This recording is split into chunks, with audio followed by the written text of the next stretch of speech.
नमस्कार, मैं डॉक्टर आरती दीवान, सहायक प्राध्यापक इंदिरा गांधी शासकीय स्नातकोत्तर महाविद्यालय वैशाली नगर से। आज मैं बीएससी पार्ट 3 गृह विज्ञान के paper early childhood care education unit first topic 4 nursery school की चर्चा करूंगी। बच्चों, नर्सरी स्कूल शब्द हमारे कानों में जैसे ही पड़ता है, हमें कुछ हमारी कल्पनाएं, जैसे छोटे छोटे बच्चे, नर्सरी स्कूल का भवन, सुंदर सा गार्डन, झूले आदि आदि हमारी कल्पनाओं में उतरने लगता है। आइए हम समझते हैं नर्सरी स्कूल के बारे में। नर्सरी स्कूल में 3 से 6 वर्ष के आयु के मध्य के बालकों को प्रवेश दिया जाता है। नर्सरी स्कूल में बालकों को एक बगीचे के पौधे के समान माना जाता है। जिस प्रकार बगीचे में पौधों को विकसित होने के लिए आवश्यक सभी दशाएं प्रदान की जाती है, इसी प्रकार इन विद्यालय में बालकों को विकास में आवश्यक सभी तथ्य प्रदान किए जाते हैं। Human garden that way blossom in the sun. इस प्रकार नर्सरी स्कूल में बच्चों को उच्च प्राकृतिक वातावरण में रखा जाता है। उनके ज्ञानेंद्रियों के विकास को शरीर की विभिन्न मांसपेशियों के विकास के लिए महत्वपूर्ण माना जाता है। बालकों को यहाँ उनकी कल्पना के आधार पर प्रशिक्षण दिया जाता है एवं देखभाल की जाती है। बच्चों की विभिन्न गतिविधियों, खेल, एक्टिविटी बालक के मानसिक जीवन को भी एक दिशा प्रदान करती है। इसका जीवन के प्रत्येक क्षेत्र में उपयोग होता है। अतः कहा जा सकता है कि नर्सरी स्कूल बालकों का सर्वांगीण विकास करता है, माँ के रूप में बच्चों को सुरक्षा और संरक्षण प्रदान करता है, वहीं औषधि के समान उसकी विभिन्न समस्याओं का निदान प्रस्तुत करता है और बच्चों को उनके भविष्य के लिए आधार प्रदान करता है। इस प्रकार की सेवाएं प्रदान करने वाली संस्थाओं को भिन्न भिन्न देशों में भिन्न भिन्न नामों से जाना जाता है। भारत में इस तरह की संस्था को नर्सरी स्कूल कहा जाता है। अब हम देखेंगे नर्सरी स्कूल के उद्देश्य क्या हैं। नर्सरी स्कूल का उद्देश्य बालक के शारीरिक, सामाजिक, संवेगात्मक एवं बौद्धिक क्षेत्र में सर्वांगीण विकास करना है। अतः नर्सरी स्कूल के प्रमुख उद्देश्य हैं।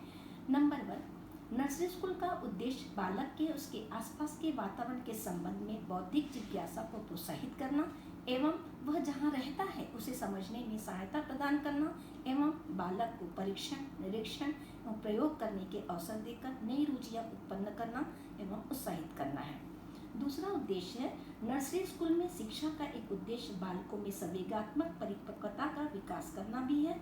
बच्चों के संवेगों को अभिव्यक्त करना, समझना, उनके संवेगों को नियंत्रित करने में मार्गदर्शन दिया जाता है। प्रारंभ में जब वह बच्चा स्कूल आता है तो चीख कर बोलता है, शोर करता है, परंतु धीरे धीरे नर्सरी स्कूल के वातावरण में अपने संवेगों को नियंत्रित करना बच्चा सीख जाता है। नर्सरी स्कूल का तीसरा उद्देश्य है बच्चों के अच्छे स्वास्थ्य संबंधी आदतें विकसित करना। नर्सरी स्कूल में बच्चों को अच्छी आदतें जैसे हाथ धोना, स्वयं कपड़े पहनना, जूते बांधना, टाई बांधना, दांतों की सफाई आदि जैसी अच्छी आदतों का विकास बातचीत के द्वारा, कहानियों के द्वारा, गीतों के द्वारा, खेल के द्वारा बताया जाता है। नर्सरी स्कूल का चौथा उद्देश्य है बालकों में सौंदर्य बोध के ज्ञान कराना। नर्सरी स्कूल में शिक्षक बच्चों को अपने आसपास के वातावरण में अनेक सुंदर वस्तुएं जैसे सुंदर फूल, तितली, बाग, बगीचे, नदी, तालाब आदि के प्रति जागरूकता लाना एवं कलात्मक वस्तुओं को संगीत, नृत्य, गीत के माध्यम से दिखाते और उसमें सीखने का अवसर प्रदान किया जाता है। नर्सरी स्कूल का पांचवा उद्देश्य है नर्सरी स्कूल में बच्चों के सामाजिक प्रवृत्तियों एवं शिष्टाचार का विकास करना। बालकों में सामूहिक सहभागिता को प्रोत्साहित किया जाता है। बालकों को सहयोग की भावना, शिष्टाचार आदि का विकास विकसित करने का प्रयास किया जाता है। उसके बाद है नर्सरी स्कूल का छठवां उद्देश्य नर्सरी स्कूल में बालक के मांसपेशियों का अधिकतम विकास। नर्सरी स्कूल में बच्चों को विभिन्न शारीरिक क्रियाएं जैसे व्यायाम, योग, खेल, सीढ़ी चढ़ना, दौड़ना, भागना आदि के द्वारा उनके मांसपेशियों एवं आधारी क्रियात्मक कौशल का विकास किया जाता है।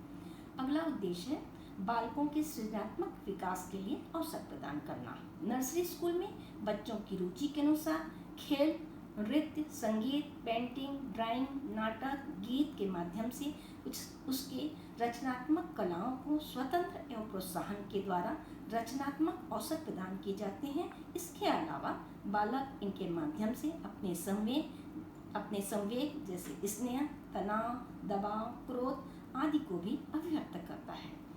अब हम देखेंगे नर्सरी स्कूल की विशेषताएं।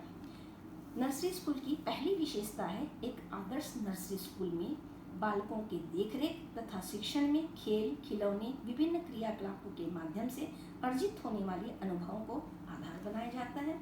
इसकी दूसरी विशेषता है बालकों के सर्वांगीण विकास के लिए खेल, खिलौने, विभिन्न उपकरणों का एक व्यापक और महत्वपूर्ण उपयोग किया जाता है।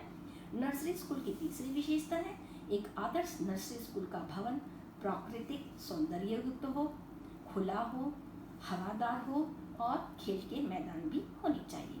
नर्सरी स्कूल की चौथी विशेषता है आदर्श नर्सरी स्कूल में 10 बच्चों के बीच में एक शिक्षक या 25 बच्चों में कम से कम 2 शिक्षक होने चाहिए। छोटे बच्चों में प्रत्येक बच्चे को देखने की आवश्यकता होती है, इसलिए 25 बच्चों में कम से कम 2 शिक्षक तो होने ही चाहिए।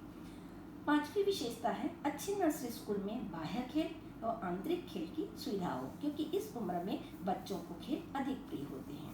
उसके बाद हम देखेंगे नर्सरी स्कूल के कार्यक्रम, program of nursery school. Nursery school के कार्यक्रम इस प्रकार होने चाहिए कि नर्सरी स्कूल शिक्षा के सभी उद्देश्य की पूर्ति कर सके। नर्सरी स्कूल का उद्देश्य बालक का शारीरिक विकास, सामाजिक विकास, संवेगात्मक एवं बौद्धिक विकास करना है। इसके साथ बच्चों में अच्छी स्वास्थ्य संबंधी आदतों तथा वांछित सामाजिक कौशल विकसित होने में सहायता करता है। नर्सरी स्कूल में निश्चित कार्यक्रम होना चाहिए जो बालक को विभिन्न उपकरणों की सहायता से संरचनात्मक शिक्षण दे सके। ये कार्यक्रम शैक्षणिक एवं मनोरंजक होने चाहिए जिससे कि छोटा बच्चा उसमें रुचि ले सके। नर्सरी स्कूल में खेलों द्वारा बच्चों को शिक्षा दी जाती है। बच्चा खेल खेल में बहुत सारी शिक्षा या बहुत सारे ज्ञान को अर्जित करता है। नर्सरी स्कूल का कार्यक्रम इस प्रकार बनाया जाए कि बालक का सर्वांगीण विकास को बढ़ावा दे सके तथा छोटे बच्चों में शिक्षा देने में सहायता कर सके। उसके बाद हम देखेंगे नर्सरी स्कूल के उपकरण, equipment of nursery school. Nursery school में कौन कौन से उपकरण होने चाहिए। एक आदर्श नर्सरी स्कूल में निम्न उपकरण होने चाहिए, जैसे कि हम चित्र में देख रहे हैं। Equipment for block building, block के द्वारा बच्चा रंग का ज्ञान, आकार का ज्ञान और अपनी कल्पना के आधार पर घर बनाना और विभिन्न वस्तुओं को कलात्मक रूप से बनाना सीखता है। फिर दूसरा इक्विपमेंट होना चाहिए हाउस कीपिंग, खिलौने के द्वारा बच्चा कपड़ा, बर्तन, खिलौने आदि घरेलू कार्यों को सीखता है। नर्सरी स्कूल के उपकरण में म्यूजिक, डांस, ड्रामा, इसके द्वारा बालक अपने संवेगों को व्यक्त करता है। फिर नर्सरी स्कूल के उपकरण में होने चाहिए drawing, painting, colouring, finger printing. बालक के सृजनात्मक विकास के लिए ये उपकरण जैसे ब्रश, कलर, पेपर, रंग आदि के द्वारा बच्चा अपनी कल्पना के आधार पर इनको रंगों का उपयोग करता है, चित्र बनाता है और अपनी कल्पनाओं को इनके द्वारा खेलता है। उसके बाद हम देखेंगे नर्सरी स्कूल के शैक्षणिक उपकरण। शैक्षणिक उपकरण के अंतर्गत अक्षर का चार्ट, अंक का चार्ट, आकार का चार्ट, फल सब्जियों के चित्र, पशु पक्षी के चित्र, किताबें, नक्शा, ग्लोब्स, पेड़ पौधे, रंग, रेत, पानी आदि बाह्य खेल और आंतरिक खेल के द्वारा उन्हें शैक्षणिक ज्ञान के साथ साथ वातावरण को समझने की भी जानकारी नर्सरी स्कूल में बच्चों को दी जाती है। उसके बाद हम देखेंगे एक आदर्श नर्सरी स्कूल में उपकरण, फर्नीचर। उपकरण में हम देखेंगे फर्नीचर। बच्चों को नर्सरी स्कूल में उनकी उम्र के अनुसार, जैसे बच्चा 3 साल का है, 4 साल का है, 5 साल का है, उसके हिसाब से फर्नीचर होनी चाहिए। कुर्सी, टेबल, अलमारियाँ बच्चों की पहुँच के अनुसार हो और रंगदार और डिज़ाइनदार हो जिससे बच्चा आकर्षित हो सके। नर्सरी स्कूल में हेल्थ चेकअप। नर्सरी स्कूल में 3 वर्ष की उम्र में के बाद बच्चों को प्रवेश दिया जाता है। प्रवेश देते समय इन्हें जरूरी टीका लगा है या लगने चाहिए पर विशेष ध्यान दिया जाता है। नर्सरी स्कूल में मासिक हेल्थ चेकअप किया जाता है और इसके अलावा बच्चों के वेट, हाइट का भी परीक्षण कर इसको रिकॉर्ड के रूप में रखा जाता है।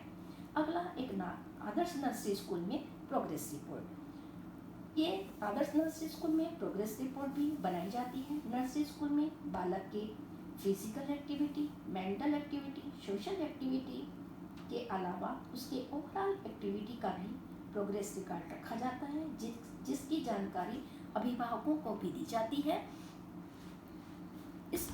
इस प्रकार मैंने एक आदर्श नर्सरी स्कूल के बारे में बच्चों आप लोग को जानकारी दी। आशा है आप लोगों को ये जानकारी उपयोगी होगी आप लोगों के लिए। धन्यवाद।